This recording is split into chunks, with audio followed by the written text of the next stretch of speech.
Hola, Dios te bendice grandemente. Gracias por regalarle a Dios tu tiempo para escuchar su palabra. Qué bello que te tomaste el tiempo, que nos tomamos el tiempo y que juntos podemos llevar su palabra a todos los rincones del mundo que Él quiera. Porque recuerden que aunque yo tomo el tiempo y lo hago con amor, leo estos libros en donde están los versículos también de la Biblia, en donde les digo que debe estar nuestro enfoque sobre la palabra de Dios. Ustedes también colaboran con Dios compartiendo estos audios para que entre más y más compartimos, a más y más hogares puede llegar su palabra. Bueno, estamos en la tercera parte, ya por finalizar este capítulo, en donde Joyce Meyer nos habla sobre las barricadas, las piedras de tropiezo que podemos encontrarnos a lo largo del camino cuando estamos buscando caminar en sanidad. Pero la palabra de Dios dice que toda victoria la tendremos en Él. Entonces aquí estamos aprendiendo por los consejos de este gran autor, pero más que nada enfocadas en qué dice la Biblia sobre cómo tomar pasos firmes, esquivar, darle vuelta, brincar, escarbar por abajo, como sea. Vamos a lograr todo para ser sanas, libres e hijas e hijos redimidos por su gracia y por su amor y por el sacrificio de Cristo Jesús que murió sobre la cruz. Comencemos. ¿Qué ocurre si alguien está en prisión por asesinar y ahora está intentando desarrollar una relación con Dios y encontrar sanidad de su pasado, aunque es más que probable que vaya a pasar el resto de su vida en prisión? ¿Es incluso posible que tal persona sea libre? Si una persona puede ser libre en su alma y espíritu, incluso mientras pasa toda su vida encarcelada. De hecho, he visto a hombres y mujeres en la cárcel que son más libres que algunas personas que conozco que viven en la sociedad. La verdadera libertad está en nuestro interior, no a nuestro alrededor.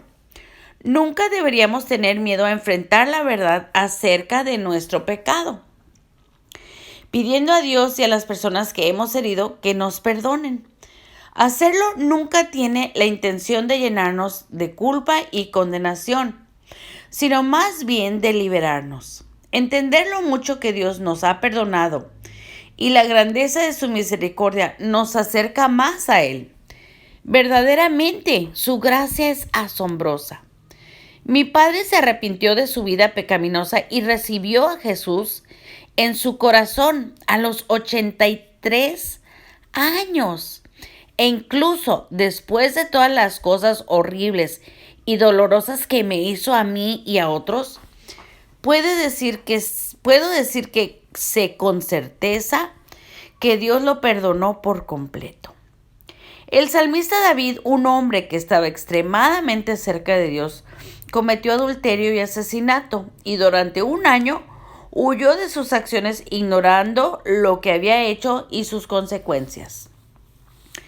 Finalmente, tras ser confrontado por el profeta Natán, David se arrepintió sinceramente.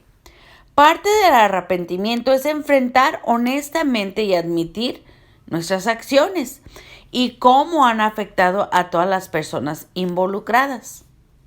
David admitió que antes de confesarlo, hacer frente a la verdad, sentía que sus huesos se estaban desgastando y gemía de día y de noche. Eso suena a un hombre que se siente desgraciado en su alma. David era el rey, podía hacer lo que quisiera hacer e ir donde quisiera. Y sin embargo, no fue libre hasta que hizo frente a la verdad y asumió la responsabilidad de sus acciones. Esto lo veremos en Salmos 32, del 1 al 5. Pero después de confesarlo, de enfrentar la verdad en cuanto a todo lo que había hecho, Dios lo perdonó al instante y se trató con la iniquidad y la culpa. Esto en Salmos 32, 5. David le pidió a Dios misericordia y dijo que era consciente de su transgresión. Ya no se escondía ni huía. Veremos en Salmos 51, del 1 al 6. Dijo que Dios desea la verdad en nuestro ser interior. Hacer frente a la verdad, ya sea la verdad sobre algo que nos han hecho o algo que hayamos hecho a alguien o contra Dios. Esa es la clave para sanidad del alma y ser libre del pasado. No hay nada que no se nos pueda perdonar. No hay cantidad suficiente de pecado que sea demasiado grande para que Dios nos perdone. Romanos 5:20 dice, pero ahí donde abundó el pecado, sobreabundó la gracia. Amén. A ver, voy a leerlo otra vez porque esto va a hablarle a alguien, a todos nos habla. Pero veamos que Dios abre los corazones. Romanos 5:20 dice, pero ahí donde abundó el pecado, sobreabundó la gracia. Amén. La gracia de Dios, su favor inmerecido, es mayor que cualquier pecado que nosotros o cualquier persona pudiera cometer jamás. La barricada de la culpa. La barricada de culpar a otros por mi desgracia y mis problemas era muy grande en mi caso. Culpar en sí mismo es un método para huir de la realidad. Mientras estemos culpando a alguien o a algo por nuestra propia mala conducta, nunca seremos libres de ello. Yo me enojaba cada vez que no me salía con la mía y culpaba a otros pensando que si ellos hacían lo que yo quería que hicieran, no estaría enojada. Ahora, cuando pienso en ello, me doy cuenta de lo necia que era. Pero a la vez era simplemente un mecanismo que había desarrollado que me ayudaba a huir de mis propios problemas. El juego de la culpa comenzó en el jardín del Edén, veremos en Génesis 3, y nunca ha cesado desde entonces. Puede ser muy interesante comenzar a observar cuán frecuentemente nosotros y también otros evitamos la responsabilidad de nuestros errores y acciones mediante la culpa. Acá hagamos hincapié, evitamos la responsabilidad de nuestros errores y acciones cuando estamos mejor apuntando a otras personas y echándoles la culpa. Si tropiezo en la oscuridad con una alfombra, quizá culpe a Dave por no dejar la luz encendida. Si Dave casi choca con alguien que está dando marcha atrás para salir de una es culpa de esa persona por no prestar atención a lo que está haciendo. Y la lista continúa con cosas de los que culpamos a otros. Y la mayoría de las veces lo hacemos sin tan siquiera darnos cuenta de lo que nosotros estamos haciendo. Culpar se convierte rápidamente en una excusa para nosotros como seres humanos, para no asumir la responsabilidad de nuestras propias acciones. Cosas como tropezarse con una alfombra o casi chocar con alguien que sale de un estacionamiento son pequeños ejemplos. Y aunque quizá no causen grandes problemas en nuestra vida, nos mantienen en modo de no enfrentar la verdad sobre nosotras mismas. La mayoría tenemos que enfrentar problemas más grandes que las alfombras y los estacionamientos, así que hagamos todas el compromiso de hacer frente a la verdad y disfrutar de la libertad que nos da Dios como resultado de ello. Por ejemplo, siempre podemos decir, eso fue totalmente culpa mía y siento haberlo hecho. Nos libera y enriquece nuestras relaciones. La barricada de las excusas. Pero antes quería yo hacer hincapié también que no solo buscamos echarle culpa a otros, sino que nosotros a veces decidimos estar hundiéndonos en la culpabilidad. Ay, ¿porque no fui mejor mamá? Ay, ¿porque no fui mejor amiga? Ay, ¿porque no soy mejor cristiana? Ojo con eso, porque Dios nos hizo libres. Eso no quiere decir que vivimos en el libertinaje. Tenemos responsabilidad. Pero cuando yo asumo responsabilidad de los errores o de los pecados que he cometido contra mí o contra los demás, Dios me dice que debo de reconocer, arrepentir, orar, entregarle la situación, buscar cómo remediar ante la persona o ante mí mismo ese error y el daño que hice. Una vez hecho todo eso, debo de tratar de vivir libre y en paz y ya resuelto atrás de mí para poder seguir adelante. Continuemos. La barricada de las excusas. Poner excusas por nuestro mal comportamiento es una importante barricada para nuestro progreso que se tiene que confrontar y quitar de nuestro camino. Una vez oí que las excusas son razones llenas de mentiras. En otras palabras, las excusas excusan nuestra conducta como resultado de mentirnos a nosotros mismos sobre lo que hicimos o por qué lo hicimos. George Washington Carver dijo, él es un presidente de Estados Unidos que ya hace mucho falleció, el 99% de los fracasos vienen de personas que tienen el hábito de poner excusas. Se lo repito, el 99% de los fracasos vienen de personas que tienen el hábito de poner excusas. Estoy segura de que ha oído la frase, eso es una excusa barata. Y eso es exactamente lo que son nuestras excusas. No tienen verdad en sí mismas y no tienen peso alguno delante de Dios.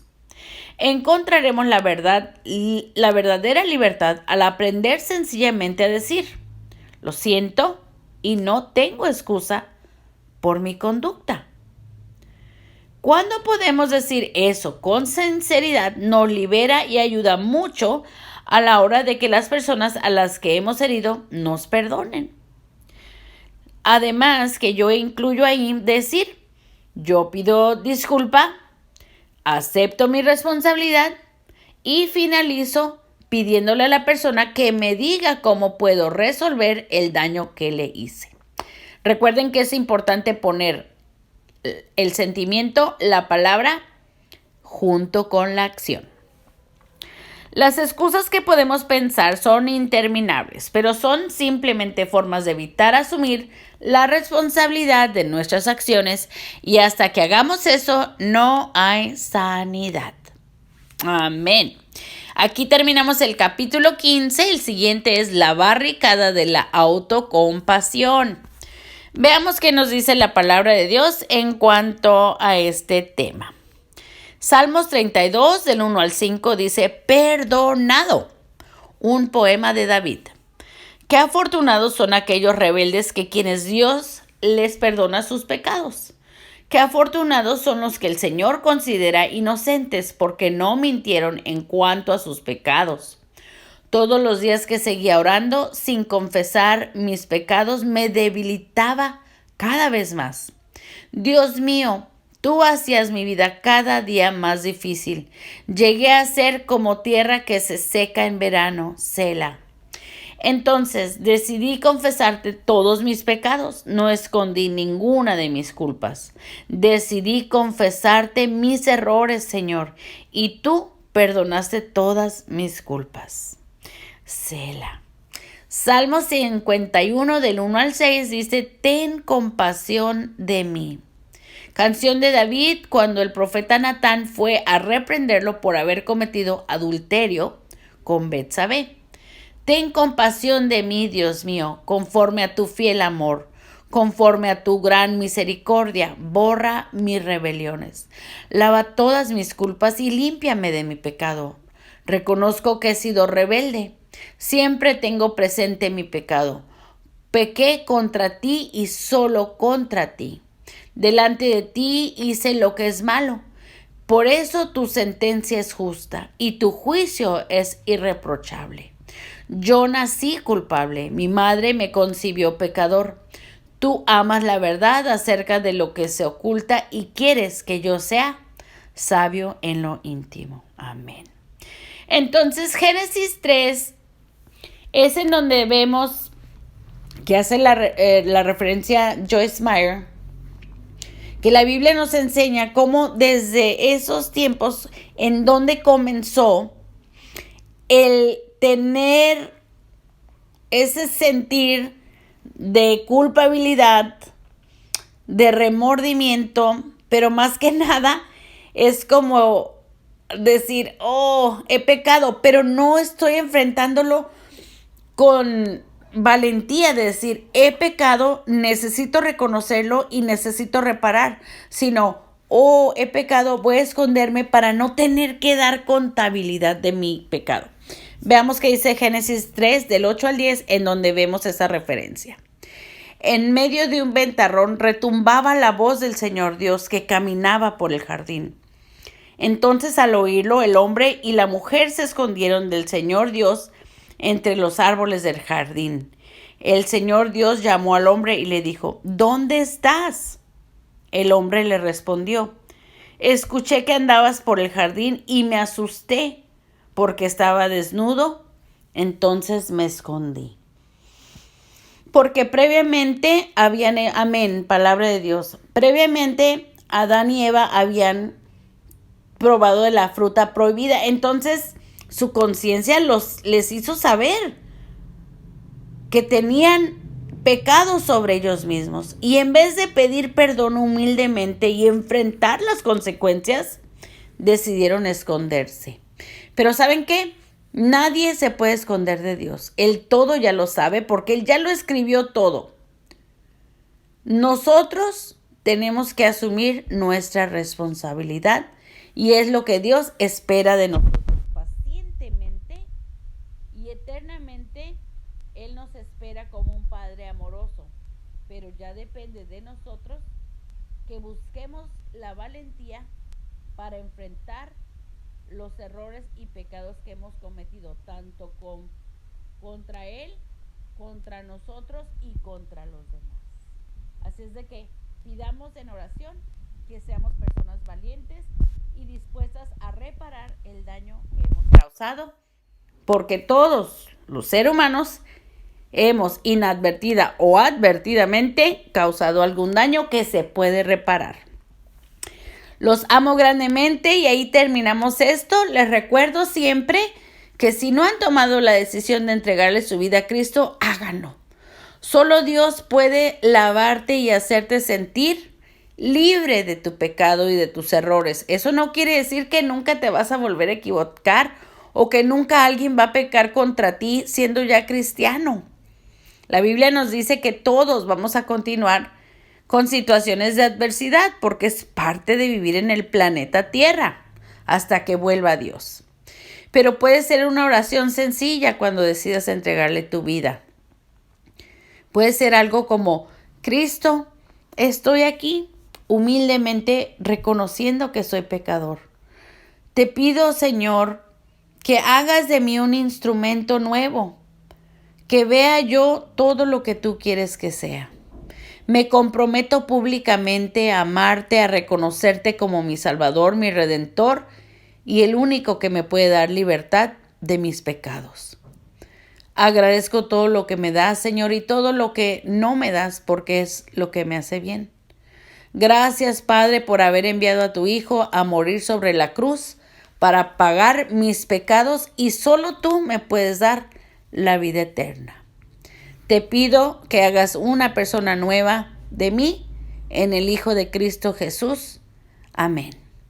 Con eso entonces los dejo, los animo a que todos tengamos y busquemos la valentía de enfrentar lo que nos ha tocado vivir. Si nos toca restaurar, lo vamos a lograr. Si nos toca perdonar, lo vamos a perdonar. Si nos toca pedir perdón, vamos a pedir perdón. Los amo grandemente y hasta el próximo audio. Nos escuchamos. Bye.